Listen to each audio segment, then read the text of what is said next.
Hello students and welcome to extended version of relative motion. Now why I am saying extended version? और sir आपने relative motion लिखा ही क्यों? आपके दिमाग में चल रहा होगा क्योंकि relative motion तो हम लोग ऑलरेडी कवर करके आ चुके हैं ना 1D में भी और 2D में भी. Now why now after projectile? So देखो बात ऐसी है बेटा, रिलेटिव मोशन का एक पोर्शन ऐसा है जो मैंने बचा करके रखा था, बहुत छोटा सा पोर्शन है बट ये कंपिटिटिव एग्जाम के पर्पज से बहुत जरूरी है. And today's lecture is completely solely dedicated to competitive exams. ठीक है, तो यहाँ कंपिटिटिव एग्जाम वाले बहुत ज़्यादा मैटर करने वाले हैं आज के लेक्चर में. तुम ये कवर करते हो तो इस टॉपिक से जेई एडवांस तक में भी सवाल आ चुका है, right. JEE advance, JEE mains, NEET वगैरह सब में सवाल आते हैं. So today's lecture is completely for the competitive exam purpose. ठीक है, तो अगर आप दे रहे हो तो प्लीज़ ये लेक्चर ज़रूर से अटेंड करना. बहुत छोटा सा टॉपिक है बट बहुत मज़ेदार टॉपिक भी है. सो topic is what happens for. देखो अभी तक हमने रिलेटिव मोशन में क्या क्या चीज़ देखा था, मैं तुम्हें एक बार जल्दी से समरी बता देता हूँ. हम लोगों ने 1D में देखा था कि दो ऑब्जेक्ट कब एक दूसरे से मिलेंगे या एक भाग रहा दूसरे को कब वो कैच कर लेगा, इस तरह की चीज़ें. याद है चोर पुलिस वगैरह की कहानी देखी थी. 2D में हमने क्या देखा था, रेन वर्सेस मैन केसेस, जैसे यहाँ पर कितने डायरेक्शन में अम्ब्रेला खोले. उसके बाद रिवर वर्सेस स्विमर प्रॉब्लम देखा था कि बाहर पानी बह रहा था और आदमी को स्विम करके अपोजिट कॉर्नर में जाना था, अपोजिट बैंक में जाना था, कैसे जाएगा, किस डायरेक्शन में तैरना चाहिए, एक्सेट्रा एक्सेट्रा बात है, राइट. तो ये सब तो हम लोगों ने रिलेटिव मोशन में कवर कर लिया था. बट आज का जो टॉपिक है इसमें हम लोग पढ़ने वाले related to something related to collision. What is collision? Collision अभी तक हम लोग पाला नहीं पड़ा. Collision itself is a very huge topic in physics. But हम लोगों को आज रिलेटिव मोशन में कोलिजन का एक छोटा सा पार्ट पढ़ना. हम लोग को बेसिकली जानना है कि कोलिजन होगा या नहीं होगा, और नहीं होता है तो कितने डिस्टेंस से कोलिजन बचा है, मतलब कि कितना डिस्टेंस और होता तो कोलिजन हो जाता, या हम लोग कितने डिस्टेंस से सेफ हो गए, राइट. हमें सिर्फ इतना पढ़ना. Right now we are still studying kinematics. Kinematics में हम लोग को सिर्फ और सिर्फ मोशन से मतलब है, हमें कॉज ऑफ मोशन से मतलब नहीं है. सो राइट नाउ हमें फर्क नहीं पड़ता कि कोलिजन कैसे हुआ, कितना एनर्जी से हुआ, कितना एनर्जी लेकर गया, ये सब नहीं. हमें सिर्फ इतना जानना कोलिजन होता या नहीं होता. फर्स्ट थिंग, इन केस होता तब तो ठीक है, कब होता है, कितना, कैसे होगा. एंड अगर नहीं हुआ तो फिर सर नहीं हुआ तो कितने डिस्टेंस से बच गया, राइट. तो this is our whole purpose of today's lecture. ठीक है, ये मैंने एक बार बेसिक एकदम ओवरव्यू दे दिया आपको, राइट. नाउ व्हाट हैपेंस, देखो कोलिजन किसी भी चीज का कब होगा. अगर 1D में तब तो बड़ा आसान से आप कह दोगे सर अपोजिट डायरेक्शन में हो, या फिर एक ऑब्जेक्ट धीरे चल रहा और पीछे वाला तेज चल रहा तो उसको कैच करके ठोक देगा, या तो अपोजिट डायरेक्शन में जा रहे हो टुवर्ड्स ईच अदर. ओपोजिट में मैंने एक बात बताई थी उस वक्त भी कि ओपोजिट बोलने से काम नहीं चलेगा सर, ओपोजिट तो ऐसे भी जा रहा है. सो यू हैव टू से ओपोजिट टुवर्ड्स ईच अदर. अगर ओपोजिट टुवर्ड्स ईच अदर है बच्चा तब तो कोलिजन 100% गारंटेड अगर मूव करना, राइट. बट 2D में केसेस कॉम्प्लिकेटेड होने लग जाते हैं. Why this? देखो 2D में किस टाइप के कोलिजन हो सकते हैं. इमेजिन करो दो प्रोजेक्टाइल का collision. Let's say this is our ground. तुमने एक बॉल यहां से फेंका, किसी और ने एक बॉल यहां से फेंका, ठीक है. या फिर बॉल को और इसको, दो बॉल्स को फेंकना बंद करो. तुम्हें और एक अच्छा एग्जांपल देता हूं ना. मुझे लगता है कि अगर आप लोगों ने वीडियो गेम्स बचपन में खेले हैं, आई डोंट नो कि अब ये गेम चलता है नहीं, बट हमारे टाइम में गेम चलता था. और नहीं तो अगर आप लोगों ने कभी शूटिंग देखा हो तो ऐसा एक गन आता था, वीडियो गेम्स जो बटन वाले होते हैं, रिमोट वाले, उसमें एक गन भी देते थे हम लोग के साथ में. गन से क्या होता था कि डक डक करके कुछ नाम था, यहाँ पर उड़ते थे प्लेट्स, ठीक है, हवा में प्लेट्स उड़ते थे. And you have to shoot, तुमको हवा में शूट करना. That is what we are going to study today. यही होने वाला, शूटिंग की प्रैक्टिस कैसे होती है, ये सब चीजें समझने वाले. So what exactly is going to happen is कि देखो यहां से सपोज करो कि तुमने कुछ प्लेट उड़ा दिया, राइट, इस डायरेक्शन में. नाउ ये प्लेट जब तुम फेंकते बेटा तो ये क्या हो रहा है, हवा में जब तुम फेंकोगे ये क्या करेगा, प्रोजेक्टाइल. नाउ सपोज करो तुम ग्राउंड पे, यहां पर कोई आदमी खड़ा है, तुम ही खड़े हो, तुमने इस प्लेट को मारना, तुम क्या करोगे, इस डायरेक्शन में बुलेट तुमने छोड़ दिया, ठीक है, किसी वेलोसिटी से. इस बुलेट का काम क्या होगा बेटा, ये भी क्या मारेगा, प्रोजेक्टाइल. अगर तुम्हारा सही पोजीशन और सही टाइम और सही वेलोसिटी से तुमने हिट कर दिया, मान लो सेम टाइम से छोड़ दो, टाइम का तो फैक्टर ही काट दो. व्हाट हैपेंस नाउ, अगर तुम्हारा एंगल, तुम्हारा वेलोसिटी, ओवरऑल वेलोसिटी वेक्टर और तुम्हारा टाइमिंग, तुम्हारा पोजीशन अगर सही है तो तुम गारंटीड इसको हिट कर जाओगे. क्यों हिट करोगे, क्योंकि इसका जो पाथ है और इसका जो पाथ है वो एक दूसरे को क्रॉस कर रहा है. सो अगर हम लोग का सब कुछ सही रहा तो हम लोग इसको हिट करने के चांसेस रखते हैं. व्हाट इफ अगर मैं तुमको यहां से इस डायरेक्शन में बुलेट चलवा दूं, क्या ये हिट करता कभी? नहीं सर. क्यों? क्योंकि इसका पाथ जो है वो अलग है. सो क्या क्या चीजों पे कोलिजन डिपेंड करने वाला है, एक बार मैं तुम्हें ये समझा रहा हूं, ठीक है. कोलिजन होने के लिए this is your gun bullet and this is your plate, right. तो कोलिजन हो इसके लिए क्या जरूरी है, देखो दोनों का पाथ मिलना, तो कहीं ना कहीं लाइन ऑफ पाथ नहीं बोल के इसको क्या बोलते हैं इंग्लिश में, इंग्लिश टर्म है line of approach. This is a term line of approach. क्या मतलब बेटा कि दोनों का जो डायरेक्शन हो कहीं ना कहीं एक दूसरे को क्रॉस ओवर करता हो चलने का।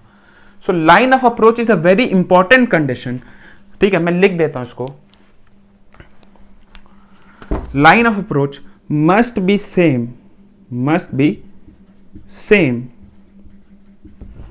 for collision। एकदम जरूरी है। अगर लाइन ऑफ अप्रोच नहीं है बेटा मिल रहा तो फिर बात ही खत्म हो जाएगी, कोलिजन सोचना ही नहीं तुमको, वेलोसिटी टाइम कुछ नहीं निकालना। ये तो मस्ट फैक्टर है। नेक्स्ट थिंग जो तुम्हारा सही होना चाहिए that is your velocity. Timing हम लोग अज्यूम करके चल रहे कि सेम टाइम है, तो नहीं तो टाइमिंग भी आ जाएगा। Velocity and position, this is another factor, right.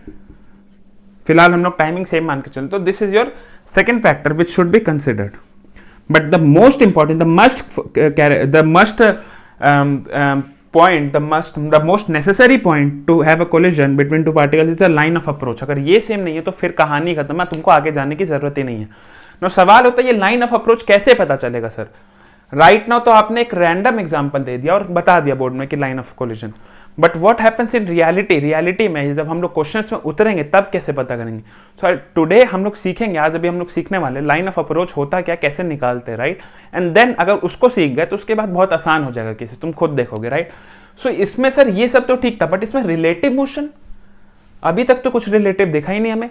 दिखेगा, देखो प्रोजेक्टाइल में अगर रिलेटिव की बात करूं मैं तो एक बात देखो, प्रोजेक्टाइल मोशन को डील करने का दो, अगर एक ऑब्जेक्ट उड़ा है तब तो बड़ा आसान, हम लोग को सब कुछ, हम लोगों ने उसके बारे में सब पढ़ लिया, फ्लैट टू फ्लैट, इंक्लाइंड, जो भी आप देंगे अब हम लोग सर हम लोग प्रोजेक्टाइल में उड़ा देंगे। बट व्हाट हैपेंस इफ दो टाइप का प्रोजेक्टाइल हो, जैसे ये क्वेश्चन था, व्हाट हैपेंस अगर दो तरीके के प्रोजेक्टाइल एक साथ चल रहे हो, या फिर मान लो ये सीधा सीधा ही ऊपर जा रहा होता एंड ये ऐसे जा रहा होता, तो ये वर्टिकल प्रोजेक्टाइल है और ये नॉर्मल प्रोजेक्टाइल है जो हम लोग करते हैं।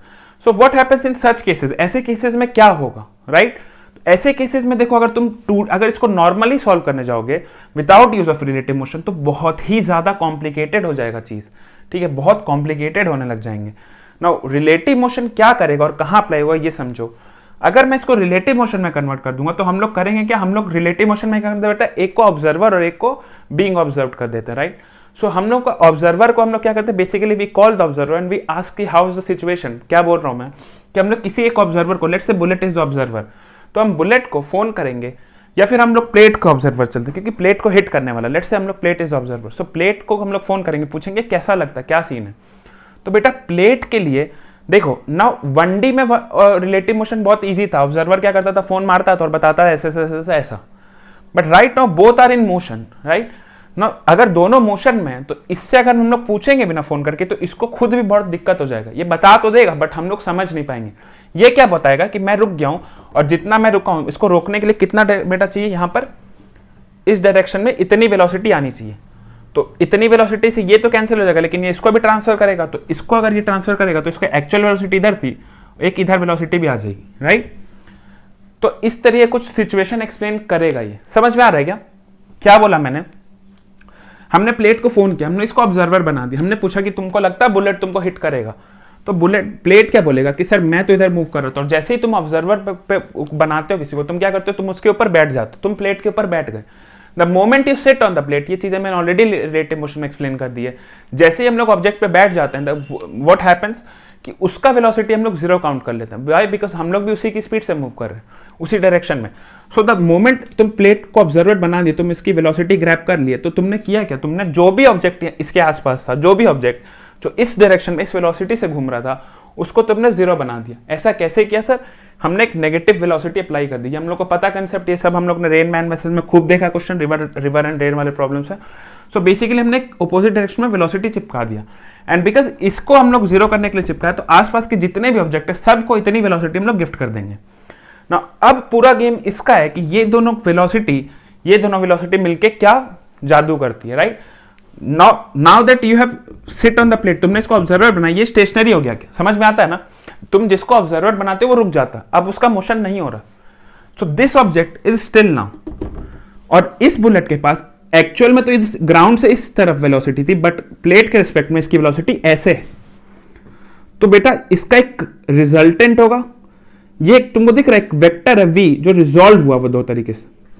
द मोमेंट तुम इसको वो करोगे, इसका रिजल्टेंट निकालोगे, तो अगर इसका रिजल्टेंट, अब इसका रिजल्टेंट कुछ भी हो सकता है, डिपेंड करेगा कि ये और ये कितनी वेलोसिटी कवर करते हैं। अगर और इनका डिस्टेंस भी देखो, डिस्टेंस अगर हिट करवाने बोलेगा तब डिस्टेंस, अदरवाइज अगर सिर्फ पूछ रहा है कि वेलोसिटीज दी है तो क्या होगा। लेट्स से कि इसकी वेलोसिटी बेटा v है, बुलेट की वेलोसिटी v है एंड इसकी u है, तो इनका एक रिजल्टेंट आएगा। रिजल्टेंट क्या होगा बेटा, root under v square plus u square. ये तो पता, दो वेक्टर का रिजल्टेंट निकालना आता है ना यार, ऐड कर देंगे v प्लस यू को, सो इसका एक रिजल्टेंट आएगा ना। रिजल्टेंट कहां से होगा, 20 से कहीं पास करेगा। अब डिपेंड करता है कि v और u की वैल्यू क्या है, ठीक है। अगर v और u ऐसा कुछ बनाता है कि रिजल्टेंट यहां आ जाए, ये वी हो जाए, वी रिजल्टेंट, तो ये काम कंफर्म हो जाएगा कि ये कोलिजन होने वाला है। अब ग्राउंड के रेस्पेक्ट में पिक्चर देखना, ग्राउंड को कोलिजन कहां पर मिलेगा, यहां पर। बट प्लेट को और बुलेट के जब तुम रिलेटिव वेलोसिटी कंसेप्ट में चले जाते हो तो तब कोलिजन कहां मिला तुमको, तब तुमको सिर्फ ऐसा दिख रहा कि मैं रुका हुआ और मेरी तरफ एकदम वनडे में ऐसा बढ़ रहा कोई। मैं तब की बात कर रहा हूं कि कोलिजन हम लोग मान रहे हो गया, कोलिजन हो रहा, दिस इज द केस। हम लोग अभी समझा रहा हूं मैं तुम्हें कौन सा केस, जब कोलिजन हो रहा गारंटीड है। तो अगर कोलिजन होगा तो कहीं यहां पर हवा में मिलता होगा, बट प्लेट को क्या लगेगा कि वो मैं रुका हुआ हूं और वो सीधा सीधा सीधा सीधा मेरी तरफ बढ़ रहा है। ऐसा क्यों हो रहा सर, रिलेटिव मोशन। तो सॉरी, तो ये रिलेटिव मोशन का जादू ऐसा क्यों हुआ ये भी समझ लो। देखो एक बात, जब बुलेट उड़ रहा बेटा, बुलेट उड़ रहा है, ऑल्दो बुलेट की वेलोसिटी यहां पर v है, राइट। तुम देखो बुलेट का दो कंपोनेंट है जो कि हम लोग प्रोजेक्टाइल में करते थे, v cos component vx and vy, alright. And इसका एक्सेलरेशन की बात करो तो ax 0 था एंड ay कितना था, -g। बॉल की बात करो तुमसे, uy एंड ux, इसका बेटा इसका acceleration in x again 0, acceleration is y is -g, right. यही सिनेरियो होता था, प्रोजेक्टाइल पढ़ा हम लोगों ने। तो अभी देखो, अगर रिलेटिव मोशन में तुम आ जाते हो और तुमने ऑब्जर्वर बना दिया बॉल को, this is your second body, this is first body. So जब तुम ऑब्जर्व करो तो वेलोसिटी, अब वी आर मतलब लेट्स से कुछ वेलोसिटी का नाम दे दो हम लोग, वी डैश, ठीक है। So v dash is the velocity of 1 with respect to 2। 1 with respect to 2 मतलब क्या बेटा, प्लेट इज ऑब्जर्वर, बाद वाला ऑब्जर्वर, पहला वाला बीइंग ऑब्जर्व। सो 1 को ऑब्जर्व कर रहा कौन, प्लेट। तो प्लेट की वेलोसिटी स्टेज चेंज हो जाएगी, ये कितना हो जाएगा बेटा, v1 माइनस v2, वेक्टोरिकली अगर लिखे तो याद है ये सबको, v1 माइनस t2। तो इसका अगर मैं कंपोनेंट्स डिवाइड कर दूं तो x कंपोनेंट x वाले में चला जाएगा, यानी v12 डैश, और इसका मैं x ले लूं तो कितना का v1x माइनस v2x। देखो ये मैथमेटिकली लिख के भी दिखा दे रहा हूं तुम्हें, आई होप कि थियोरिटिकली समझ में आ गई कि कंसेप्चुअली कि क्या हो रहा है, but I want to show you कि मैथमेटिक्स भी वही करेगा। एंड y के डायरेक्शन में बेटा क्या हो जाएगा, v1y minus v2y, alright, very simple, same कहानी। ये तो वेलोसिटी होगी, बट अगर तुम मजा देखोगे, देखो यहां पर रिलेटिव मोशन में क्यों ले रहा हूं, अब तुमको समझ में आएगा। अभी तक तुमको कुछ नहीं समझ में आएगा, अभी तक तुम्हें बस दिख रहा है कि रिलेटिव मोशन ले लिया और ये ऐसा दिख गया, बट इसका मजा यहां पर तुमको दिख रहा है। देखो जरा एक्सेलरेशन इन x की अगर मैं बात करूं 1-2 की, एक्सेलरेशन ऑफ 1-2 इन x की बात करूं तो वो तो 0 है। एक्सेलरेशन ऑफ 1-2 इन y की अगर मैं बात करूं, ये 0 तो नहीं है, ये कितना है, -g, यानी acceleration of 1 minus acceleration of 2, ये देखो 0, ये देखो 0। इसका मतलब सर दोनों ही डायरेक्शन में एक्सेलरेशन 0 हो जाता। कब, क्या ये ग्राउंड फ्रेम से हो रहा है, नहीं नहीं नहीं, ग्राउंड फ्रेम में ये बेटा प्रोजेक्टाइल में है एंड ग्राउंड फ्रेम में ये 2D मोशन चल रहा है। क्या तुम्हें ये चीज समझ में आ गई, अब तुम देखो तुमको पिक्चर थोड़ा और क्लियर हो जाएगा। अब वापिस से एक बार कहानी सुना रहा हूं, तुमने बुलेट मारा, तुमने प्लेट उड़ाया, बुलेट मारा, ये हिट किया, कोलिजन हो गया, ये कहानी है जब कोलिजन हो गया। हमने माना लाइन ऑफ अप्रोच था, वेलोसिटी, लाइन ऑफ अप्रोच कैसे आता है ये मैं तुम्हें भी सिखाऊंगा। मान line of approach and velocity position सब कुछ मैच खा गया ना, इसकी वेलोसिटी v थी, इसकी u थी, राइट। तो इसका v है, इसका u है, ये दोनों कोलिजन खा रहे हैं, ठीक है। नाउ द सेम इज कि अगर यहां तुम ग्राउंड फ्रेम से देखोगे तो तुमको ऐसा दिखेगा कि एक ऑब्जेक्ट यहां से आ रहा था, एक ऑब्जेक्ट यहां गया और मार दिया, राइट। तो एक ग्राउंड से देखने में तो बहुत अच्छा लग रहा है, बट अगर तुम कैलकुलेशन में उतरोगे ना तो तुमको बुखार लग जाएगा, क्यों? मुझे भी लग जाएगा, क्यों? बिकॉज V12 ये सब खत्म हो जाएगा। फिर तुम इंडिविजुअली इसका डिस्टेंस निकालो, ट्रैजेक्टरी फाइंड करके कि ये कितना डिस्टेंस चला होगा जब ये हिट किया है, एंड इसका ट्रैजेक्टरी निकालोगे, फिर उसको बराबर करोगे, एंड फिर तुमको जाकर के धीरे धीरे XY कोऑर्डिनेट्स मिलेंगे, तब तुम वहां से VU का डेटा निकालना शुरू करोगे। तो बहुत ही ज्यादा कॉम्प्लिकेटेड हो जाएगा सिचुएशन, समझ रहे हो? देखो तुम यहां से पहले पता करोगे अगर हिट हुआ तो कितने टाइम में हिट हुआ, कितना डिस्टेंस चला, कितना Y और X निकालोगे। X और Y कैसे निकलेगा? ट्रैजेक्टरी से। U तुमको पता है, एंड ये चीज तुमको डिस्टेंस दी हुई होगी, right? Let's say the distance where the meet is, और इन दोनों के बीच में डिस्टेंस दी गई मान लो D, और यहाँ ये मिल रहा है D1 पे, ठीक है, और ये दोनों के बीच में डिस्टेंस दी है। तो तुम्हारे सामने कॉम्प्लिकेशंस बहुत बढ़ जाएंगे क्वेश्चन में, समझ लो? ऐसा नहीं कह रहा कि नहीं बनेगा, बट तुम ऐसा समझ लो कि 2 + 2 को तुम क्या करने वाले हो, 2³ - 2 to the power 2 + 5 - 3 + 2 ऐसे करके, मतलब तुम एक लंबा सा क्वेश्चन बना दे रहे हो। वही चीज जो बहुत सिंपल 2 + 2 कर सकते थे, वो 2 + 2 कब होगा? जब तुम रिलेटिव मोशन में उतर आओगे। ये देखो रिलेटिव मोशन का जादू मैंने ऑलरेडी बता चुका। जब भी मोशन की बात हो, एक से ज्यादा ऑब्जेक्ट हो, आंख बंद करके रिलेटिव मोशन में कूद जाना। अब देखो जैसे ही हम लोग रिलेटिव मोशन में आते हैं तब क्या होता है, वेलोसिटीज तो ठीक है सर, अप्रोच हम लोग देख रहे हैं, ऐसा हो रहा, हमें पता कि ये इसको गिफ्ट कर देगा, ये कहानी हमने वेलोसिटी रिलेटिव मोशन में सीख ली थी।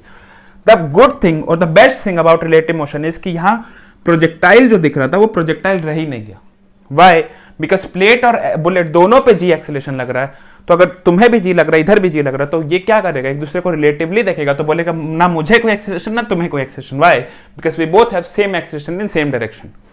तो बोलेगा ना मुझे ना तुम्हें, तो एक्सीलरेशन वाला पार्ट ही खत्म हो गया। अब तुम्हारे पास सिर्फ इतना पार्ट रह जाता, इसको सॉल्व करना, ठीक है? सिर्फ इतना पार्ट, डिस्टेंस, स्पीड, टाइम, बस इतना बचता। जब एक्सीलरेशन खत्म तो अब कहानी क्या, सबसे बेसिक जो 6, 7, 8 में पढ़ रहे थे, speed, distance, time. So speed, अगर तुमको डिस्टेंस दिया, तुमसे टाइम पूछा कोलिजन का, तो स्पीड और डिस्टेंस तुमको दिया तो कहानी खत्म। मान लो तुम्हें टाइम दे दिया, तुम्हारा डिस्टेंस पूछा, स्पीड दे दिया, तो तुम वो डिस्टेंस बता दोगे, तुम्हारा कोई भी डेटा मिसिंग करे तुम उड़ा दोगे। बट ऐसा कब हो पाएगा? जब तुम रिलेटिव मोशन में उतर के आओगे। दिस इज द जादू of relative motion, this is the part of competitive exam, कि कॉम्पिटिटिव एग्जाम में इस तरीके से क्वेश्चन को घुमाया जा सकता है। I am again teaching you the psychology how things work in competitive exam, ठीक है? तो वहां पर क्योंकि तुमको थोड़ा सा परेशान करने की कोशिश करेंगे, ठीक है? ऐसा नहीं कि तुम्हें परेशान मतलब तुम्हारी जान ही ले लेनी, बट वो चाहेंगे, वो देखेंगे कि तुम कितना बाहर सोच सकते हो, ठीक है? तो ये चीज मैंने तुमको सोचना सिखा दिया कि जब भी दो ऑब्जेक्ट दिखे, प्रोजेक्टाइल भी हो जाए, ऐसा कुछ भी दिखे, कोलिजन की बात हो रही हो, कितना टाइम ऐसे ऐसे, तो always take the concept of relative motion. बहुत ही ज्यादा आसान हो जाएगा, बहुत आसान, ठीक है? अगर तुमको पसंद आए इसे नोट कर लो, आई थिंक आपको करना चाहिए। अब यहां से तुमको कोई भी डेटा पूछा जाए, स्पीड क्या होता है बेटा, formula speed equals to distance by time ना, तुमसे कोई भी डेटा पूछा जाए, तुम्हारे पास सारे डेटा अवेलेबल है, तुम इसका रिजल्टेंट निकाल दोगे, वीआर रिजल्टेंट आ गया बेटा, स्पीड हो गया तुम्हारा वीआर, डिस्टेंस डी है एंड टाइम टी। जो भी डेटा तुमसे पूछेगा अब तुम निकाल सकते हो। इन तीनों में से कोई एक डेटा मिस कर देगा, पूछेगा, बना दोगे, right? You don't have to deal with u v equals to u plus at equals to ut half at square, दो बार अलग अलग। You don't have to put v square equals to u square plus 2s अलग अलग case में, then you don't have to merge them and find the trajectory of equation। इतना लफड़ा करना ही नहीं है, ऐसे उड़ेगा। So this is the जादू of relative motion in projectile। और सिर्फ प्रोजेक्टाइल नहीं, अभी मैं और दिखाऊंगा तुम्हें जादू, ठीक है? This is what happens if you apply relative motion in 2 projectiles। एक में तो सिंपल है, तुम लोग कर चुके, हम लोग ने पूरा एक ऑब्जेक्ट के लिए हम लोग जितने अच्छे से और जितने बुरे केस हो सकते सब देख लिए, ठीक है? उसके लिए तुम चिंता नहीं करो। दिस इज व्हेन, जब थिंग्स थोड़ा सा टफ होने जाए, कॉम्प्लिकेट हो जाए, जब दो ऑब्जेक्ट आ जाए, तब मेरा सजेशन है, अगेन इस बात को लिख ही लो कि जब भी दो या दो से ज्यादा ऑब्जेक्ट की बात हो तो रिलेटिव मोशन यूज करने का टाइम आ गया मोशन में, ठीक है? काइनेमैटिक्स की बात हो रही है, ऑलराइट, ठीक है? इसको नोट करेंगे, हम लोग चलते हैं नेक्स्ट पार्ट में। Okay guys, so now that we have covered the concept of relative motion in projectile motion, एक बात रह गई सर जो आपने बताई थी अभी, लाइन ऑफ अप्रोच, आपने उस समय लिख करके छोड़ दिया था। Now is the time that we are going to focus on line of approach. What exactly is line of approach? What is the role of line of approach in collision? तो अब हम लोग वो देखने वाले हैं। So heading डालोगे line of approach, line of approach, right? So बेटा line of approach नाम से समझ में आ रहा है कि अप्रोच करने का जो लाइन है वो क्या है, बट ये नाम से नहीं समझ, हमको फिजिक्स समझिए सर। तो बेटा लाइन ऑफ अप्रोच क्या चीज है कि तुम्हारा जो वेलोसिटी का डायरेक्शन है दो ऑब्जेक्ट, ऑब्वियसली एक बॉडी अप्रोच क्या करेगी, एक बॉडी तो किसी सिंपल चीज को अप्रोच करेगी, तब तो तुमको पता ही है। लेट्स से कि एक स्टिल बॉडी और ये जा रही है, so what is the line of approach, जो इसके डायरेक्शन में इसका मोशन है। बट व्हाट हैपेंस इफ दो बॉडी आ जाए, दो या दो से ज्यादा. So now line of approach for two और more body is defined as the direction in which their velocity is moving, right? The direction in which their velocity is headed. Direction in which लिखेंगे इस बात को, in which their velocity is headed. Alright? बहुत ही simple सी बात है, लेकिन yet बहुत बड़ी बात है. ठीक है, तो होता क्या देखो, लेट्स से कि एक ऑब्जेक्ट है एंड एक दूसरा ऑब्जेक्ट है.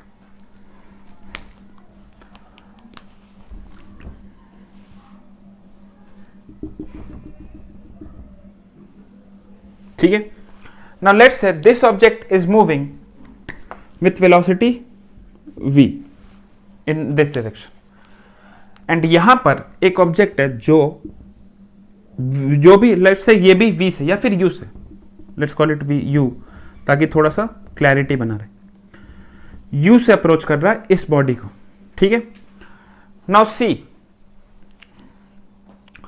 लाइन ऑफ अप्रोच इनका क्या है, पहले ये समझो. और देखो कंफ्यूजन क्या होता है ये भी समझा देता हूं. ठीक है, बहुत सारे बच्चे मैंने देखा कंफ्यूज कर जाते इस वर्ड से, लाइन ऑफ अप्रोच से. एंड बिकॉज दिस एक डॉटेड लाइन मैंने बना दिया, तो अब most of the student, in fact जब मैं भी था मुझे भी ये कंफ्यूजन होता था. एंड अनफॉर्चुनेटली उस समय हम लोग ऑफलाइन क्लासेस में क्या होता था कि हम लोग ये पूछ नहीं पाते थे, शर्म आ जाती थी कि ये क्या होगा, लोग हंसेंगे. राइट, ऐसा होता आप लोगों के साथ भी हुआ होगा. आई एम प्रीटी श्योर कि ऑफलाइन क्लासेस में हम लोग को कभी कभी लगता कि यार इतने स्मार्ट बच्चे बैठे क्वेश्चन पूछेंगे, शर्म आ जाएगी, हंसेंगे तो. और कभी बेइज्जती भी हो जाती थी, इनफैक्ट सच बात है. So the thing is right now आपको सबकी टेंशन नहीं लेनी, मैं खुद ही एकदम बेवकूफ बन जाऊंगा और आपको सब कुछ सिखा दूंगा जो एक इंसान को डाउट आ सकती थी. Right, will go step by step. So बात यह है कि अभी दो ऑब्जेक्ट मूव कर रहे हैं, तो सबसे पहली चीज दिस जो लाइन तुम्हें दिख रहा है, जो इन दोनों को बॉडी को ऑब्जेक्ट को डायरेक्टली स्ट्रेट लाइन ज्वाइन करता दिख रहा है, straight line joining this two body. मैं लिख रहा हूं इस चीज को, हर चीज को लिख दे रहा हूं और हर चीज को समझा दे रहा हूं ताकि आपको स्ट्रगल नहीं करना पड़े. Straight line joining the body,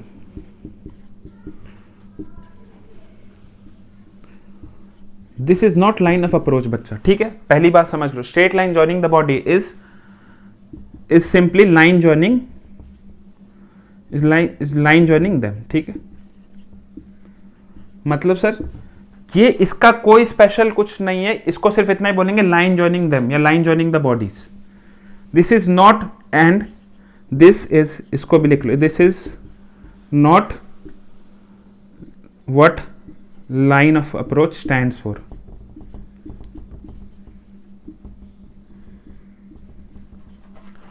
stands for, ठीक है, जस्ट बिकॉज ये एक स्ट्रेट लाइन और दोनों कनेक्ट करता है, इसका मतलब ये नहीं कि ये लाइन ऑफ अप्रोच. देखो नॉट अंडरलाइन मानना, नॉट स्टैंड्स फॉर. ठीक है, अब ये जरूरी नहीं है कि ये हमेशा होगा कि सर क्या लाइन ज्वाइनिंग देम कभी भी लाइन ऑफ अप्रोच नहीं होगा, ऐसा तो मैंने कहीं नहीं कहा. मैंने बस ये कहा कि दो बॉडीज को स्ट्रेट लाइन से ज्वाइन करता लाइन का मतलब लाइन ऑफ अप्रोच नहीं है, इसका मीनिंग लाइन ऑफ अप्रोच नहीं है. ठीक है, हो सकता है वो लाइन ऑफ अप्रोच हो जाए बट उसका मीनिंग लाइन ऑफ अप्रोच नहीं. Line of meaning is a different term, it is a different term. इसका मतलब सिर्फ इतना कि line joining the bodies. Please don't get confuse, यहाँ बहुत कंफ्यूजन होती है, मैंने देखा है. ठीक है, बहुत ज्यादा, बहुत जबरदस्त कंफ्यूजन होती है एंड उसमें गलती भी नहीं, हम लोग समझ नहीं पाते हैं, कुछ चीजों को समझाना जरूरी है. So the straight line joining two bodies is not line of approach, it is just the line joining them. ठीक है, line of approach can be this, हो सकता है कि लाइन ऑफ अप्रोच यहां तो नहीं होगा बट हो सकता है ऐसा केस कि लाइन ऑफ अप्रोच और line joining them is same. जब ऐसा होगा तब तो क्लियर केस ऑफ कोलिजन है. व्हाई? ये ऐसा होगा तो इसका मतलब समझ लो, ये लो, ये लाइन ज्वाइनिंग देम और ये रहा डायरेक्शन, दोनों सेम डायरेक्शन भाग रहे हैं. It's a very simple case of collision, इसको सोचना ही नहीं तुम्हें. That will be very simple ना. उतना सिंपल तुम्हारे सामने कहानी देगा ही क्यों, उतना तो फिर तुम कर ही लोगे. द गेम यहां पर यह है कि line of approach and line joining them, what if these two are different terms और these two are different line, तब कहानी कैसे आगे बढ़ेगी ये समझ रहा मैं. तो वेरी फर्स्ट थिंग समझते हैं. देखो this blue line represents line of, ये blue colour represents line joining them, line joining the bodies. ठीक है, नाउ लाइन ऑफ अप्रोच कैसे निकालेंगे सर? तो मैंने ऊपर लिख दिया, direction with their velocity is headed.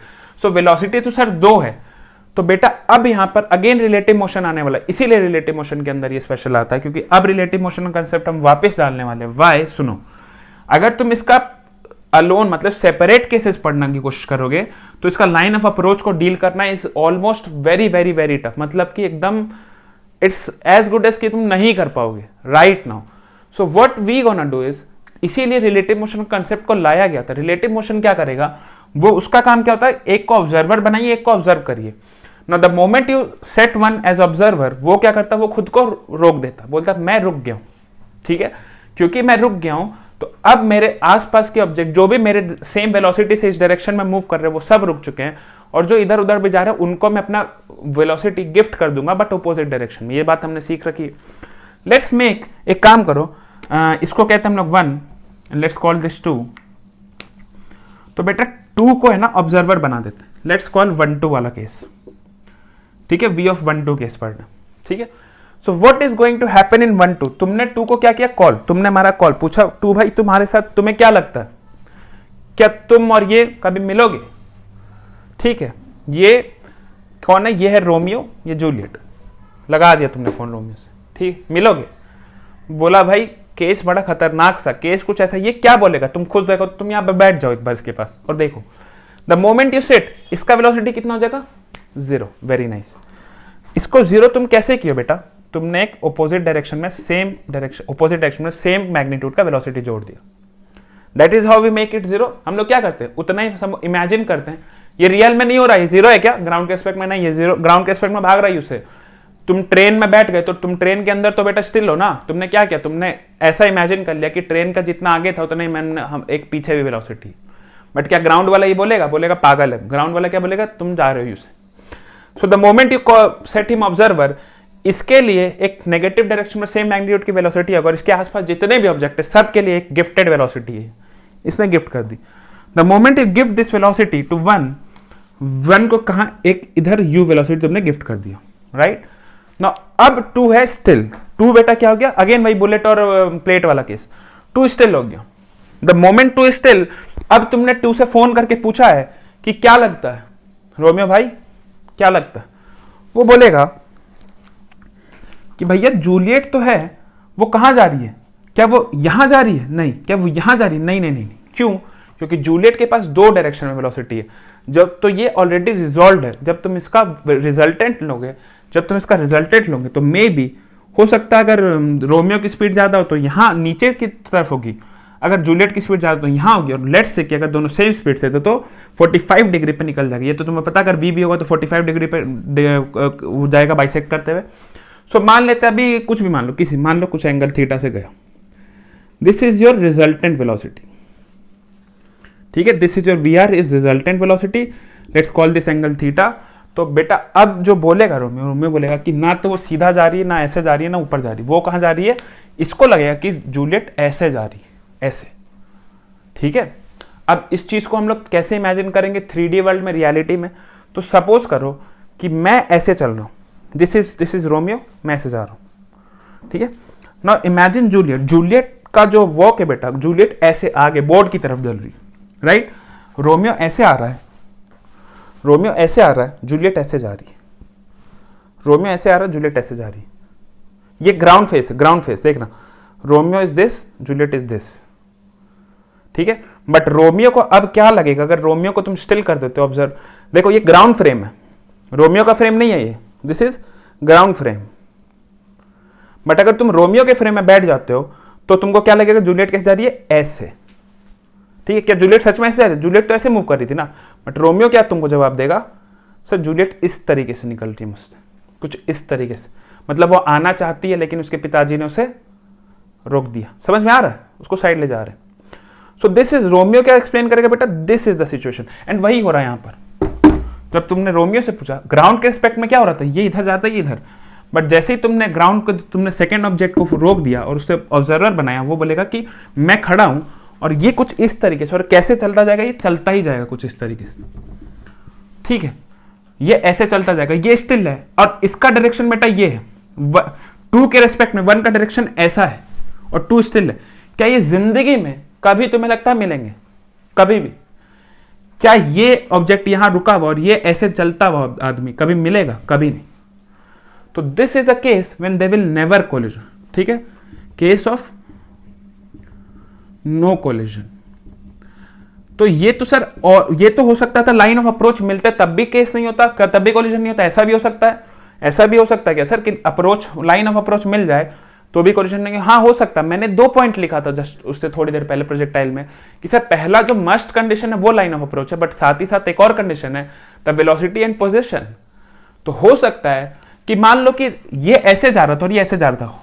अभी एक बस तुमको एक छोटा सा एग्जांपल दिखा, ठीक है, अब इसको डिटेल में समझेंगे, बट तुम्हें एक बार दिखा दूं। सपोज करो तुम ऐसे जा रहे हो और तुम्हारी क्रश ऐसे जा रही, ठीक है, क्रश का नाम सुनते खुश। अभी सीन ऐसा है कि तुम लोग सेम एकदम टाइम से निकले लेकिन वेलोसिटी अलग अलग निकल गए, ठीक है, कुछ डिस्टेंस है। हो सकता है कि तुम्हारी क्रश की स्पीड इतनी ज्यादा थी कि वो भाग ली और वो यहां तक आ गई, तब तुम यहां पहुंचे। ओ शिट, हमारा लाइन ऑफ, हम लोग तो मिलना तो चाहते थे, हम लोग का डायरेक्शन भी सेम था, बट कहानी बात ही नहीं बनी, ठीक है। तो जरूरी नहीं बात बन जाए। यहां पर बात नहीं बनने का रीजन क्या बेटा? Line of approach is not same as line joining the object, ठीक है। क्या रीजन है यहां पर नो कोलिजन का? लाइन ऑफ अप्रोच, LOA बोलूं क्या? LOA, ठीक है। तो LOA is not the line joining, मतलब ये वाला ब्लू वाला dot, is not the line joining them, so they will never collide। क्या समझ में आया ये बात? कभी कोलिजन नहीं होगा। ब्लैक लाइन रिप्रेजेंट्स LOA, ठीक है, ब्लू लाइन ये। तो बेटा कोलिजन होने का मस्ट कंडीशन क्या है कि ब्लू डॉट और ब्लैक डॉट एक ही डायरेक्शन में होना चाहिए, तब ही कोलिजन होगा, वरना नहीं हो सकता। समझ में आया? क्यों नहीं होगा ये समझ में आया? अच्छा, यहीं पर हम लोग आगे जाकर के भी थोड़ी देर में एक और चीज पढ़ेंगे कि अगर कोलिजन नहीं होता, मैंने तुम्हें बताया था जब स्टार्टिंग करा था लेक्चर का, तब इंट्रोडक्शन में एक बात बोली थी, या तो कोलिजन होगा या नहीं होगा। तो कोलिजन होगा तब तो ठीक है, बट नहीं होगा तो हमने एक और बात बोली थी, जैसा कि ये केस है, नहीं होगा तो सबसे क्लोजेस्ट डिस्टेंस कितने डिस्टेंस से वो बच गया, इस केस में कितने डिस्टेंस से उसका प्यार रह गया, ठीक है। रोमियो जूलियट है ना, तो रोमियो का प्यार जूलियट से कितने डिस्टेंस से रह गया, मिनिमम कितना डिस्टेंस उनके बीच में, मिनिमम फासला कितना था। तो बेटा मिनिमम फासला भी हम लोग पढ़ेंगे, लेकिन मैं तुमको एक बार बता देता हूँ मिनिमम फासला किस चीज का क्या होता है। ये ऑब्जेक्ट रुका हुआ है, हम लोग रिलेटिव फ्रेम में, ग्राउंड फ्रेम को छोड़ के भाग जाओ, रिलेटिव फ्रेम में 2 के रिस्पेक्ट में। तो अब जो है ये स्टिल है और ये ऐसे जा रहा है, तो मिनिमम डिस्टेंस इन दोनों के बीच में क्या होगा? क्या ये वाला डिस्टेंस मिनिमम होगा, या ये वाला, या ये वाला, या ये वाला? कौन सा डिस्टेंस? ये आगे जाकर के देखो। तो मैं लाइन ज्वाइन करता हूं, एक बार देखना, क्या ये तुमको लगता है मिनिमम होगा, या ये मिनिमम होगा, या ये मिनिमम होगा, या ये मिनिमम होगा, या ये मिनिमम होगा, या ये मिनिमम होगा? कौन सा मिनिमम होगा? तो वेरी ऑब्वियस थिंग इज कि अगर तुम देखोगे तो तुम कोई भी लाइन इसके अलावा लो, ये लाइन लो, तो देखो ये एक ट्राइंगल बनता है। सपोज करो तुमको लगता है कि ये मिनिमम है, तो ये एक ट्राइंगल दिख रहा है क्या तुमको? ये वाला परपेंडिकुलर के साथ वाला, देखना ये एक ट्राइंगल दिख रहा है, this is perpendicular, this is base and this is hypotenuse. No obvious ही बात है कि perpendicular is smaller than hypotenuse, और ये कोई भी परपेंडिकुलर लाइन तुम इसके अलावा कोई भी लाइन चुनोगे तो वो हाइपोटेनियस ही बनेगा इस ट्राइंगल में। तो बेटा ऐसी बात है, ये बात तो तुमको समझ में नेचुरली मैथ से भी आनी चाहिए, कोऑर्डिनेट ज्योमेट्री बेसिक होने वाली है कि कोई भी लाइन का मिनिमम डिस्टेंस किसी पॉइंट से कौन सा होता है? परपेंडिकुलर। नहीं जानते तो लिख लो इस बात को, minimum distance between a point and a line is perpendicular distance, ठीक है, हमेशा shortest distance, this is a fact, और ये एकदम हमेशा तुम्हारे साथ रहेगा, और ये इसका यूज भी बहुत आएगा, ठीक है। इसको मैं हटा देता हूँ। सो this is a minimum distance between a point and a line. तो ये जो फासला बेटा इनके बीच का, this will be the minimum distance between them, this is the minimum distance between them. अच्छा, अब अगर मैं तुमसे बात करूं तो इसकी वेलोसिटी कहां पर है बेटा? इसकी अब हम लोग सिर्फ रिलेटिव फ्रेम में काम कर रहे हैं, याद रखना everything what we are studying right now is from relative frame. Ground frame से कुछ भी मत बताना कि ये कुछ नहीं, रिलेटिव फ्रेम में बात करेंगे। This is at rest for relative frame, ठीक है। तो अगर ये रेस्ट पे बेटा एक ऑब्जेक्ट, अब इसको क्या हो रहा सीन कि ये रेस्ट पे है, ये एक ऑब्जेक्ट मूव कर रहा है, कितने से मूव कर रहा है, वीआर से, ये सब भूल जाओ, वी यू सब भूल जाओ, इसकी वेलोसिटी है वीआर, इसका डायरेक्शन है ये, इसका और इनके बीच में मिनिमम फासला डी मिनिमम है, इनिशियल फासला इतना है, let's call it D. Initially D distance पे थे दोनों, मिनिमम फासला ये है, ये एंगल थीटा है, तो तुम ये भी पता कर सकते हो बेटा वेरी आसानी से, this is perpendicular, this is hypotenuse, D cos theta, D sine theta, ठीक है। तो लो तुम्हारा वो काम भी यही कर देता हूं मैं, मिनिमम डिस्टेंस कितना हो सकता है कोलिजन का, ये ऑब्जेक्ट भी हम लोग यहीं पढ़ लेते हैं, आगे जाने की जरूरत ही नहीं, यहीं पढ़ लेंगे, ठीक है, ठीक है, ये केस भी यहीं देख लो, और कोलिजन होगा वो केस मैं इसके बाद समझा दूंगा। तो प्लीज इस चीज को वापस से फोकस कर लो एक बार जरूर से, जल्दी से। ये हम लोग ने समझ लिया कि कब कोलिजन होगा कब नहीं होगा, राइट। कोलिजन होने के लिए क्या चाहिए, line of approach must match with the line joining the bodies, ठीक है, ये समझ में आ गई। इस केस में क्या हो रहा था, नहीं हो रहा था, ऐसा क्यों हो रहा था सर, क्योंकि इनका जो एलओए है वो अलग जा रहा है और line joining them is different. तो बोला कि सर ठीक है, अगर कोलिजन नहीं हो रहा तो इसका मतलब कहीं करीब से निकल चुका, और ये हो भी रहा है, 1 2 के कुछ इतने करीब से ऐसे निकलता जा रहा था, सब रिलेटिव फ्रेम है, सब रिलेटिव फ्रेम। एक्चुअल में कहानी ऐसे है कि ये इधर जा रहा और ये इधर जा रहा, बट जब 2 पे बैठ गए तो ये स्टेशनरी और ये इधर जा रहा, राइट। तो 2 क्या रिपोर्ट करेगा कि सर हम रुके हुए हैं और मिनिमम फासला हमारे बीच में इतना था, मैं रोमियो और मेरी जूलियट हम इतने डिस्टेंस से सिर्फ रह गए, right. This is your D minimum मतलब minimum distance between 1 and 2। D minimum क्या, अच्छा एक काम करो, इसको नोट कर लो तो जल्दी से, यहीं पर पूरा डिराइव भी कर देता हूँ तुम्हारी कहानी, ठीक है, इसको जल्दी से नोट कर लो पॉज करके। Okay, so let's look into the minimum distance case, ठीक है। This is the case of no collision, याद रखना, केस ऑफ नो कोलिजन। तो इनके बीच में कुछ मिनिमम फासला, अगर कोलिजन हो गया तब तो 0 मिनिमम डिस्टेंस होगा, कोलाइड ही करके तुम, बट नो कोलिजन केस में मिनिमम डिस्टेंस कितना होगा, minimum distance between two bodies, between two bodies, कब, in case of no collision. Obvious ही बात है यार, कोलिजन में तो तुमको सोचना ही नहीं, वो तो कोलाइड कर गए, 0 डिस्टेंस। मिनिमम डिस्टेंस कितना होगा बेटा, डी मिनिमम। अच्छा ये निकलेगा कैसे, तो ये तो तुमको क्वेश्चन में देगा नहीं, ये ऑब्वियस ही बात है, तुमसे पूछने वाला डेटा। एक बात जरूर है कि तुमको बता देगा कि ये इधर मूव कर रहा है, ये इधर मूव कर रहा है ना, थीटा भी तुम्हें गिवन नहीं होगा, ये भी सुन लो, ठीक है। एक और बात, इस गलत फहमी मत करना कि तुमको थीटा दे देगा, कुछ लोग सोचते ओहो क्या क्वेश्चन है, थीटा दे दिया, मजाक, नहीं देगा थीटा। क्यों नहीं देगा, क्योंकि इट इज वेरी सिंपल, जरा देखो, यहां नहीं, आराम से देखो, अलग से साइड में देखो, खोपचे में, ठीक। This was your u, this is our v, ठीक है। इसका बेटा, इसका वैल्यू तुम्हें पता है, इसका वैल्यू तुम्हें पता है डायरेक्शन के साथ, ठीक है। V and u are known, v and u are known, ठीक है। अगर मैं ऐसे कर दूं और ऐसे कर दूं तो किसी को दर्द तो नहीं होगा। क्या किया सर हमने, वेक्टर को पैरेलली शिफ्ट कर दिया यार, ये u और ये v, ये v ना बेटा। रिजल्टेंट हमको parallelogram, law of vector addition सबको पता है, इतने बेसिक में तो अब जाने की जरूरत नहीं है। This is your v r, और वी आर का एंगल निकालना हम लोग को आता है, parallelogram of law of vector addition से एंगल निकालना सबको आता है। ये तो स्ट्रेट केस, अगर मैं एंगल पे भी देता तो भी तुम निकाल सकते हो, पैरेललोग्राम से हमने पढ़ा ना वेक्टर लॉ एडिशन, यहां पर तो कोई दिक्कत ही नहीं है। ये v है, ये u है, मान लो ये थीटा है, सो tan थीटा कितना हो जाएगा, बोलो बे, v upon u, very simple. तो बेटा एंगल तुमको देगा नहीं, तुमको निकालना पड़ेगा, this data you have to find. ये दिया रहेगा, ये दिया रहेगा, अगर थोड़ा सा स्लैंट होता तो क्या होता, नहीं निकाल पाते, बड़े आराम से निकाल लेंगे सर, ठीक है, बहुत आराम से निकल जाएगा। वेक्टर पढ़े हो ना, वेक्टर, इसलिए मैंने बोला था रिलेटिव मोशन वेक्टर के बिना काम नहीं चलेगा। नहीं पढ़े हो वेक्टर का चैप्टर जाओ, वहां पर parallelogram, law of vector addition देखो, वहां पर पूरा डेरिवेशन है, बहुत तमीज से, एकदम मजा आ जाएगा, ठीक है। वापिस आ जाओ अब यहां पर, अगर देख लियो तो, और जानते हो तो कोई दिक्कत ही नहीं ना। Minimum distance between to body, तो डी मिनिमम, सो डी मिनिमम कैसे निकालेंगे, तो देखो तुमको क्वेश्चन में क्या क्या गिवन डेटा होगा, मैं इधर लिखता हूं जो तुम्हारे सामने गिवन डेटा दे सकता है, v u and capital D. Capital D क्या बेटा, initial distance between two bodies, initial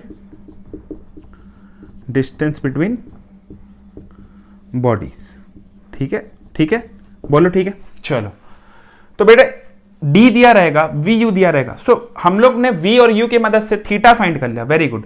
theta find कर लिया सर, ये डी है, ये डी मिल, अब अगर हमें डी मिल गया बेटा, कैपिटल डी मिल, ये हमको पता है गिवन है, ये थीटा मिल गया, तो क्या मैं बोल सकता हूँ, देखो ये ट्राइंगल, देखो ये triangle, perpendicular base, base perpendicular hypotenuse, base perpendicular hypotenuse, दिख रहा है राइट ट्राइंगल ऐसा,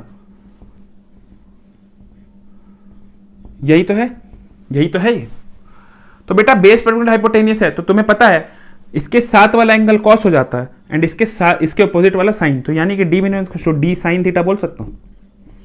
एंड क्योंकि तुम्हें थीटा यहां से तुमने निकाल लिया था, tan थीटा निकल गया तो साइन थीटा कॉस थीटा निकल ही गया, सो डी मिनिमम निकल जाएगा which is D sine theta. तो क्वेश्चन अगर तुमसे पूछेगा कि विल दे कोलाइड और not, if not what is the minimum distance between them, पहला क्वेश्चन। दूसरा question, what is the time taken to reach the minimum distance, कितने time में मिनिमम डिस्टेंस पहुंचेगा। सो पहला चीज हमने फाइंड कर लिया मिनिमम डिस्टेंस होगा कितना, ठीक है। नाउ अब क्वेश्चन ये है कि कितना टाइम में मिनिमम डिस्टेंस तक पहुंचेगा। तो देखो मिनिमम टाइम पहुंचने के लिए फिर रिलेटिव मोशन, देखो रिलेटिव से बाहर आना ही मत, रिलेटिव से बाहर आना ही मत, रिलेटिव मोशन की बात हो रही है, ये स्टेशनरी है, ये बेटा चल रहा है। नाउ जब ये मिनिमम डिस्टेंस पे होगा तो ये डी है, तो ये भी तो पोजीशन फिक्स्ड है बेटा, this position is also fixed, this position also fixed. ये कितना हो जाएगा देखो, तो इसको नाम दे देते हैं let's say S, right. So D cos theta, S is equal to कितना होगा, D cos theta, this is D, this is S, cos theta component D cos theta. So S is the distance जो ये चला है जब इनके बीच में minimum दूरी थी, ये अपने कितने, अपने डायरेक्शन में कितना ही आगे चला, एस चला, तब 2 और 1 के बीच में मिनिमम डिस्टेंस आया। So this is the distance वो चला एंड उसका वेलोसिटी कितना यहां चलने में, v r, V as the velocity in the direction of S, S के डायरेक्शन में आगे बढ़ रहा बेटा वो। तो वेलोसिटी तुमको पता है डायरेक्शन में, डायरेक्शन डिस्टेंस पता है, तो टाइम नहीं निकाल दोगे, टाइम कितना आएगा बेटा, बोलो। अरे speed is equal to distance by time भाई, speed is equal to distance by time, तो time is equal to distance by, अरे बोलो स्पीड। तो यहां सर आपने मजा ले लिया, पूरा धागा खोल के रख दिया रिलेटिव मोशन का, जो कॉम्पिटिटिव में सबसे घटिया टफ से टफ सवाल जो सोच सकते हैं हम लोग, उसका भी धागा खोल के रख दिया 2 मिनट में। अब अगर तुमसे क्वेश्चन पहला क्या पूछा था, विल दे कोलाइड और नॉट, क्या कोलाइड करेंगे, नहीं, कैसे पता sir, line of approach, physics भी देख लिया, मैथ्स भी देख ली, कहानी खत्म कर दिया। अब हम लोग एक केस पढ़ लेंगे, कोलिजन होता कब है या कोलिजन कैसे होगा, वो भी देख लेंगे, राइट। एक्चुअली वो हमने तुम्हें प्रोजेक्टाइल में दिखा दिया था कोलिजन वाला केस, ठीक है, बट फिर भी तुमको एक बार फिर से दिखा देंगे। पहले एक क्वेश्चन कर लो इस पे, ठीक है, पहले क्वेश्चन कर लो, फिर हम लोग वो वाला केस भी देख लेंगे, ऑलराइट, नोट करेंगे इसे। Alright guys, so here is a very good question for you guys. The question is कि 2 बॉडीज इनिशियली एट 500 मीटर्स, देखो इनिशियली 2 बॉडीज 500 मीटर पे थे, started moving in the moving with the velocity of, देखो तो क्या हो रहा कहानी कि 2 बॉडीज थे और इनिशियली 500 मीटर की दूरी पे थे। जब भी ऐसा बोले तो इसका मतलब है that is the straight line, perpendicular distance, मतलब short, that is the displacement की बात हो रही, राइट, मतलब कि परपेंडिकुलर लाइन बिटवीन देम, ठीक है, इस तरीके से नहीं कि डिस्टेंस की, ऑलवेज डिस्प्लेसमेंट गिवन होगा। So 2 bodies 500 metre apart from each other started moving with the velocity of, पहली बॉडी का वेलोसिटी अगर इसको तुम पहली मानते हो, so first body started moving with the velocity of 30 J cap, right. पहली बॉडी कैसे चल रही थी बेटा, कुछ जे कैप मतलब कि बोर्ड के फ्रेम में बता रहा हूं ऊपर, and the second body started moving with the velocity of, at the same time, दोनों सेम टाइम पे मूव कर, right, and second body started moving with the velocity of -40 J cap, ये 40 आई कैप। सो ये 30 जे कैप से ऊपर जा रहा है, 40 अगर पॉजिटिव बात करेंगे तो इधर होगा, बोर्ड में देखो, बोर्ड में this is positive, this is positive, 40 I cap बोलता तब तो उधर भेजते, but right now this is the direction -40 and 30 J cap is ऊपर, right, head, this is the head, ये ऊपर ये इधर। सो ये कहानी नाउ 500 मीटर की दूरी पे ऐसे चल रहा, तो तुमको ये केस मैंने ऑलरेडी दिखा दिया कि अगर ये इस डायरेक्शन में ये ऊपर जा रहा है तो कभी कोलाइड नहीं करेंगे, अभी रोमियो जूलियट वाला केस देखा था, right. Now the thing is, पहला क्वेश्चन का आंसर तो हमको देने की जरूरत नहीं है, यहाँ पर हम बिना देखे क्वेश्चन का आंसर करेंगे कि विल दे कोलाइड और not, no they won't, no collision, बिना देखे आंसर कर देंगे। वाई, बिकॉज हमने अभी जस्ट देखा था, बट एग्जाम में आएगा तो तुम चेक करोगे, कैसे चेक करोगे, वही बना करके, relative velocity concept. So first का आंसर निकाल लिया, तो अब हमको पता है कि कोलिजन नहीं होगा। So now in case of no collision find the minimum distance between them, ठीक है, and the time when they are closest to each other, जब वो लोग सबसे नजदीक होंगे वो कौन सा टाइम होगा, राइट। तो अब हम लोग करेंगे इस क्वेश्चन को। तो इस क्वेश्चन को एक्चुअली मैंने ऑलरेडी बना दिया, बस वहां पर जनरल था और यहाँ पर डेटा है। तो जब जनरल सीख लिया तो डेटा से क्या प्रॉब्लम है? Data is the easiest thing. अगर तुमको जनरल कंसेप्ट आता है, तुमने जनरल कंसेप्ट सीख लिया, तो स्पेसिफिक इज वेरी इजी। तो इसको पॉज करके बनाने का अटेम्प्ट लो, पक्का बनेगा, गारंटीड। पॉज करके अटेम्प्ट लो, 2 अटेम्प्ट में बन जाएगा, 1 नहीं तो 2 में, ठीक है। नहीं बनता तो चलो बोर्ड की सोल्यूशन की तरफ। So now I am going to represent the question in diagram form. Let's say this is our first body and black is our second body. Alright, ये 2 बॉडी हो गए। Now first body moves with a velocity of 30, ये j cap होगा बेटा, j cap. So first move with a velocity of 30 j cap, यानी 30 की velocity से ऊपर जा रहा। This is our first ball and second ball moves with a velocity of second body कैसे मूव कर रहा है बेटा? -40 आई cap, right. So this is the direction of second body. So we know कि this the collision will never happen. ये तो हम लोगों ने पिछले केस में देख लिया था। कैसे? अगर नहीं पता वापिस से देख लो। तुम सेकेंड को ऑब्जर्वर बना दो, फर्स्ट को ऑब्जर्वेंट, v ऑफ 1 2 खेलना तुमको, ऑब्जर्वर बाद में। सो v ऑफ 1 2 का केस डालोगे तो ये क्या होगा? एक डायरेक्शन तुम अपोजिट जोड़ोगे वेलोसिटी का, कितना? माइनस इधर 40 plus 40 I cap. So you will add 40 I cap to every object nearby. तो इसको भी तुम दोगे एक 40 आई कैप। ये आ गया रेस्ट पे, इसकी वेलोसिटी 30 और 40। सो इसकी फाइनल वेलोसिटी कुछ इस तरीके से होगी बेटा, वी आर, ठीक है। वी आर कितना होगा, कितना एंगल पर, ये सब निकाल सकते हैं, वो हम लोग बात का बात है। फिलहाल तुमको दिख गया they will never collide. So this is the case of never collision. तो अभी सिनेरियो क्या होगा? देखना, this is your object 2,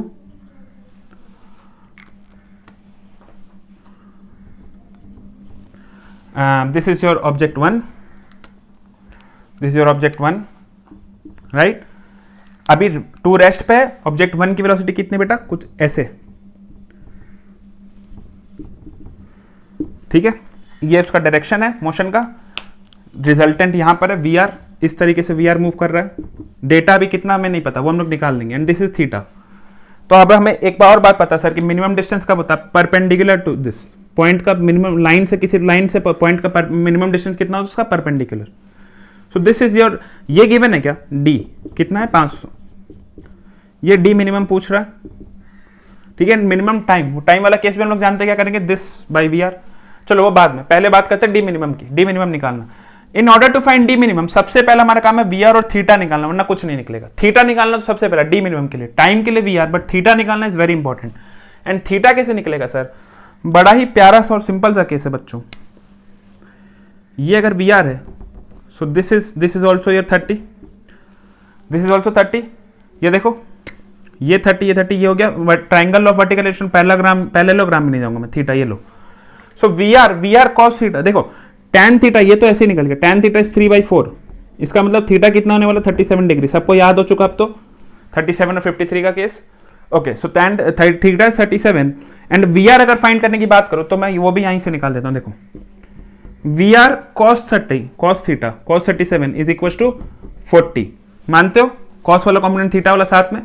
so 37 cos 37 कितना होता है बेटा? 4/5 इंटू वी आर इज 40, ये 10, वी आर कितना आ गया? 50। तुमको ऐसे पसंद नहीं है तो पाइथागोरस थ्योरम लगाओ, 30 स्क्वायर प्लस 40 स्क्वायर, मैं तो ऐसे ही निकाल दूंगा, तो ना करने की जरूरत नहीं है। So this is our v r, हमारा वी आर भी आ गया, हमारा थीटा भी आ गया, सब कुछ आ गया। लेट्स अब हम लोग सोल्यूशन की तरफ चलते हैं। First thing is D minimum. D minimum कितना होता है? D sine theta.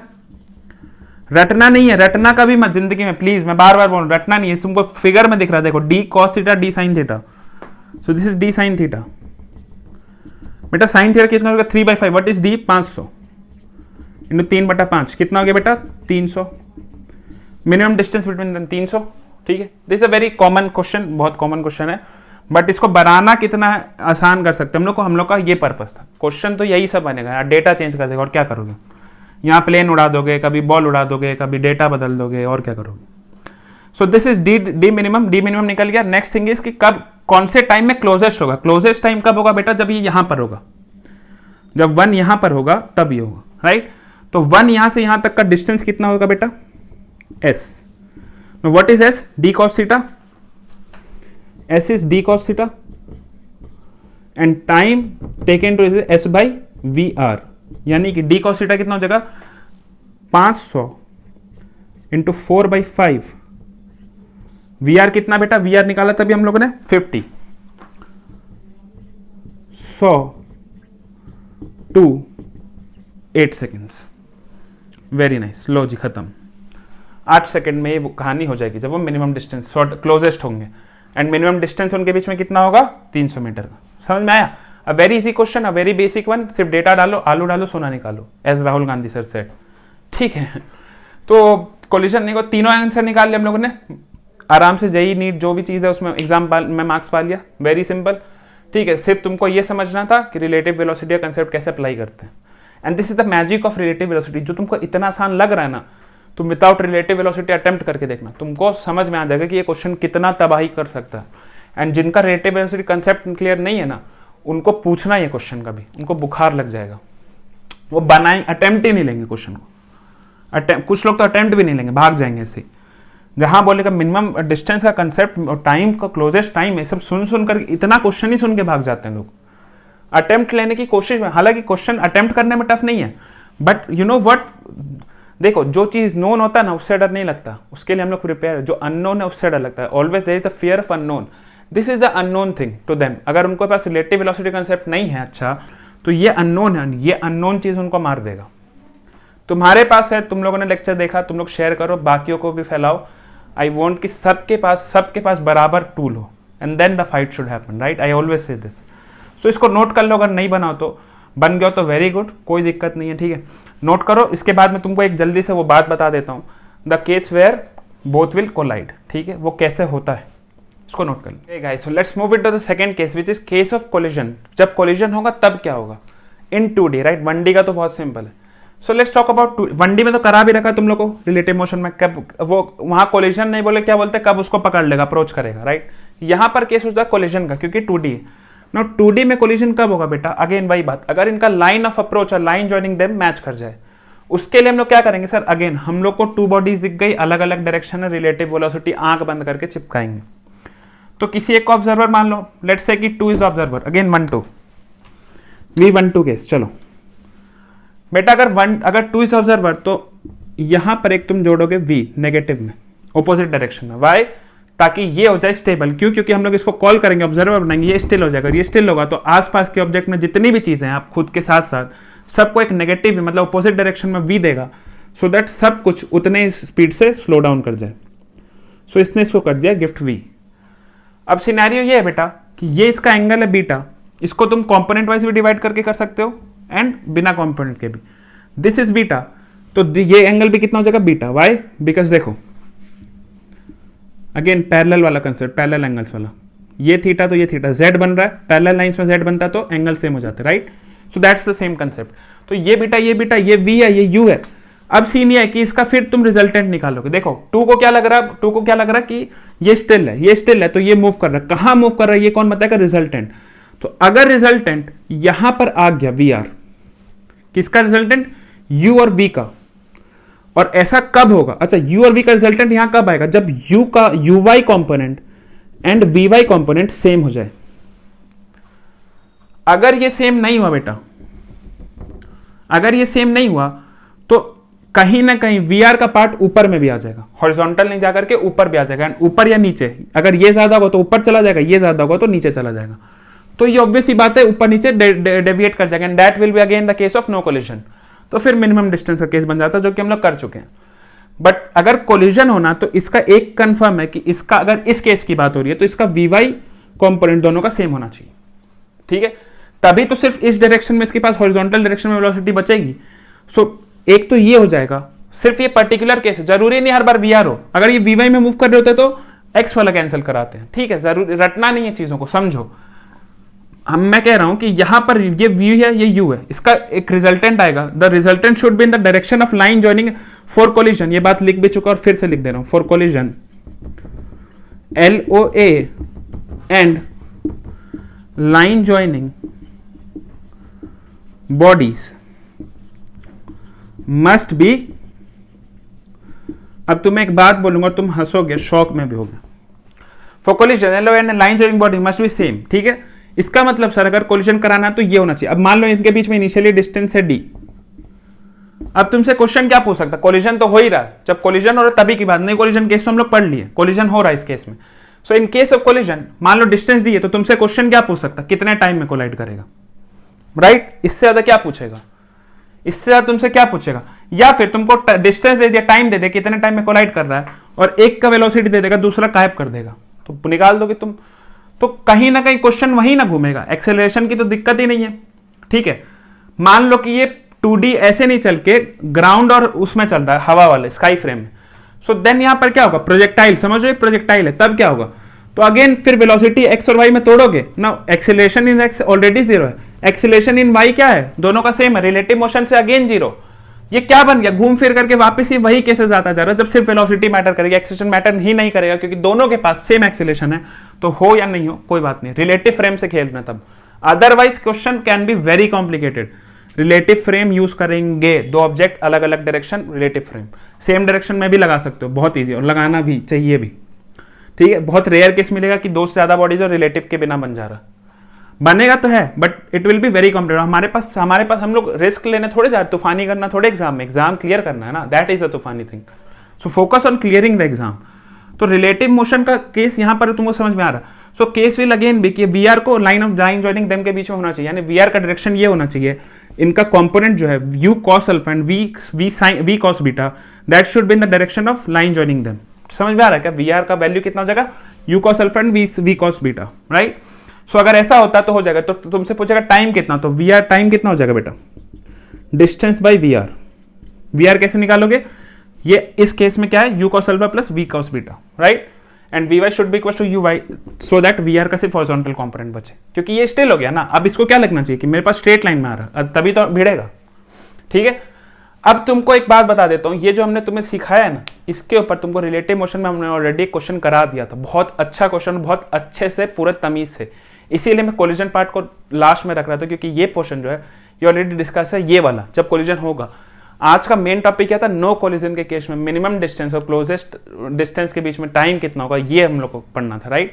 ये केस तो हम लोग पढ़ चुके हैं, याद करना, अगर मैं तुमको याद नहीं आ रहा मैं लिंक डिस्क्रिप्शन में डाल दूंगा, वहां पर तुम जाकर के देख सकते हो। जब रिलेटिव वेलोसिटी पढ़ रहे थे 2D का रिलेटिव वेलोसिटी जब हमने स्टार्ट किया था, तो सबसे पहला क्वेश्चन इनफैक्ट हमने यही डिस्कस किया था, जहां पर कैरम और रानी होती थी, वहां पर ये रेड कलर की रानी थी, याद करो, ये कैरम का एक स्ट्राइकर था, तुमको टच करना था रानी को, याद करो। इनके बीच में कुछ डिस्टेंस, आई थिंक ये एंगल था 37 और 30, ये 500 या कुछ 100 था कुछ ऐसा, और यहाँ पर स्पीड दी हुई थी, ठीक है। तो ये चीज हम लोग ऑलरेडी करके आ चुके हैं वहीं पर, ये तुम्हारा एक रिवीजन है, क्योंकि मुझे पता तुम भूल गए होगे, क्योंकि हम लोग रिवाइज नहीं करते हैं, तो प्लीज रिवाइज कर लो, क्योंकि अब जो आने वाला ना नेक्स्ट लेक्चर्स में वो होने वाले प्रीवियस ईयर्स क्वेश्चन, और अगर वो तुमने नहीं किया होगा बेटा तो नहीं बनेगा। Take it as a test, previous years question NEET और जेई के टेस्ट को सर समझो, भूल जाओ कि नीट और जेई कुछ होता है, जस्ट टेक इट की क्लास का टेस्ट है, and you have to perform, and in order to perform तुमको रिवीजन पूरा होना चाहिए। सो काइनेमैटिक्स का कंप्लीट हम लोग जेई और नीट का प्रीवियस ईयर्स क्वेश्चन करेंगे स्टेप बाय स्टेप, ठीक है। पहले नीट का देखेंगे फिर जेई का देखेंगे, सो प्रिपेयर कर लो, ऐसा नहीं कि नीट वाले जेई और जेई वाले नीट नहीं दे सकते, फिजिक्स तो वही है यार, ठीक है। So do prepare for it, kinematics 1D 2D complete cover करके बैठो, and then we will start with the questions part, ठीक है, ओके। आज का क्लास होपफुली आपको पसंद आया हो, कंप्लीटली डेडिकेटेड था एग्जाम पर्पस को लेकर के, बिकॉज काफ़ी मैंने सुना और काफ़ी मैंने देखा भी है कि बच्चे यहाँ पर काफ़ी, हमारे टाइम पे भी ये होता था कि बच्चे यहाँ बहुत स्ट्रगल कर जाते थे इस टाइप के केस में। एक्चुअली होता क्या था, ये एरोप्लेन बोल करके आता था, बहुत फेमस डीसी पांडे में आई थिंक एग्जाम्पल होगा अभी भी, 2 एरोप्लेन क्रॉस कर रहे हैं तो मिनिमम डिस्टेंस कितना रहा होगा, ऐसा करके कोई क्वेश्चन था। सो अब तुम उस क्वेश्चन को अटेम्प्ट लोगे, तुम यूँ बनाओगे, क्यों, क्योंकि हम लोगों ने क्लास में बहुत अच्छे से उसको चीज़ को देख लिया, राइट। तो यहाँ अब करते हैं आज की क्लास फिनिश, यहाँ हमारा काइनेमैटिक्स 2D और 1D दोनों फिनिश हो जाता है। प्रीवियस ईयर्स क्वेश्चन आने वाले बहुत इंपॉर्टेंट है, बहुत ज़रूरी है, हम लोग चेक करेंगे हमारा नॉलेज कितना है, उसके बाद हम लोग स्टार्ट करने वाले laws of motion, favourite topic of every physics student, right. तो वो हम लोग उसके बाद स्टार्ट करेंगे, बट पहले प्रीवियस ईयर्स क्वेश्चंस होगा, जो कि बहुत बहुत बहुत ज़्यादा इंपॉर्टेंट, आई थिंक कि थ्योरी से ज़्यादा इंपॉर्टेंट वही है मेरे हिसाब से तो। So don't miss that and keep studying, revision कर करके बैठना, and all the very best.